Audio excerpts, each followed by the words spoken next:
Oui, Madame la Présidente, le plan que vous nous proposez est plein de bonnes intentions, réduction des déchets et une meilleure valorisation. Ce sont des objectifs que tous nous partageons et donc je ne vais pas m'attarder dessus. Néanmoins, un point important de votre stratégie me révolte, la mise en place généralisée de la tarification incitative. Or, qu'est-ce que la tarification incitative? C'est un prélèvement qui s'ajoute à la taxe d'enlèvement des ordures ménagères. C'est donc une augmentation des impôts pour les particuliers et pour les professionnels. Charge sauvage et le détournement des déchets. Je peux vous parler ici de la communauté des communes du pays de Lunel qui a mis en place cette nouvelle taxe. Les bacs pucés dans le centre-ville de Lunel, en l'occurrence, sont une source d'incivilité. L'habitant qui fait l'effort de réduire ses déchets est démuni face à ceux qui rajoutent leurs déchets dans leurs containers. Il ne paye donc pas la levée de ses déchets, mais ceux de tout son quartier. Les décharges sauvages se sont donc multipliées, car les plus modestes n'ont plus les moyens de payer.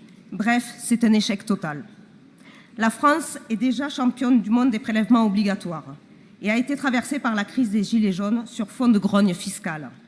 Rajouter une taxe est donc une atteinte grave à la justice sociale et au pouvoir d'achat des plus modestes, sans compter le risque de mettre en péril de nombreuses entreprises. Par exemple, dans la Creuse, le syndicat des déchets de Creuse Evolis 23 a mis en place la tarification incitative.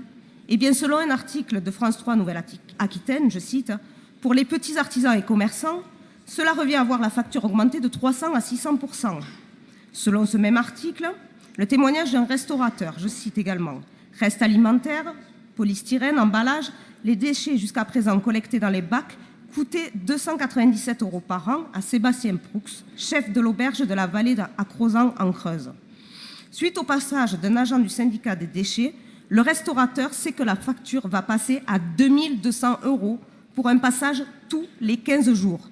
Il déclare « C'est le gaz qui augmente, c'est l'EDF qui augmente, c'est les poubelles qui augmentent.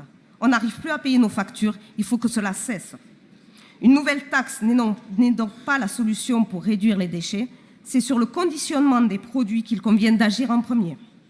Par ailleurs, Madame la Présidente, je profite de ce rapport pour vous alerter sur l'incinérateur géré par Rocréal à Lunel-Viel, pour le compte du syndicat mixte Antopic et Étang, regroupant 89 communes de l'Est de l'Hérault et de l'Ouest du Gard. Cet incinérateur pose de réelles questions de santé publique. De nombreux médecins, dont le professeur Sultan, nous alertent depuis plusieurs années maintenant sur les risques qu'encourt la population. Une dernière analyse précise que nous devons, à court terme, prendre la décision de fermer un des fours. Je cite le docteur Glémet. « Nous sommes dans la fourchette des taux autorisés, mais attention, ce sont des normes industrielles avec des perturbateurs endocriniens qui ne sont pas soumis à des normes. » Des élus locaux, dont moi-même, ont pris position depuis plusieurs années. Une position qui vise à la fermeture d'un des fours afin de réduire des déchets à 90 000 tonnes. Or, c'est impossible si Montpellier, qui n'est pas membre du SMEP, continue à incinérer une partie de ses déchets. Nous arrivons donc à une situation de blocage institutionnel. Madame la Présidente, vous devez faire fi de votre guéguerre avec Philippe Sorel. Votre rôle est d'accompagner la métropole de Montpellier dans sa gestion des déchets et non de cautionner un état des lieux construit par la patte du gain et la loi du plus fort. Les habitants des communes limitrophes, je pense en l'occurrence à Lunel-Viel, Vallerques, Saint-Just, Lansargues, ne peuvent plus attendre. Je vous remercie.